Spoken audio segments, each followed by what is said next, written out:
अस्सलाम वालेकुम सामीन। यकुम जुमादा सानी है, 24 दिसंबर है। ख़बर का उन्वान है गाली और गोली।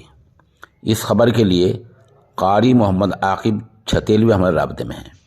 वो बता रहे हैं कि 24 घंटे पहले मुजफ्फरनगर के श्री राम कॉलेज में महज गाली की वजह से तलबा में गोलियां चली, फायरिंग हुई है।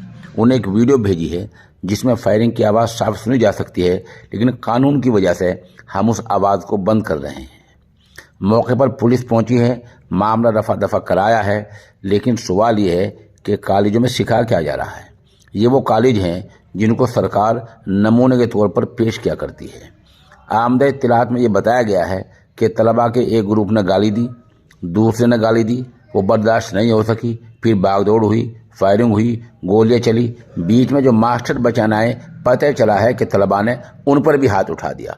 इससे आप अंदाज़ा लगा सकते हैं कि कॉलेजों में किस तरह की तालीम सिखाई जा रही है और किस तरह का एहतराम, किस तरह का टीचरों का अदब, किस तरह का माहौल बनता जा रहा है कि तलबा महज गाली की बुनियाद पर फायरिंग और गाली गलौज पर और मार पीट पर उतर आए हैं। ये मौके की एक वीडियो आप देख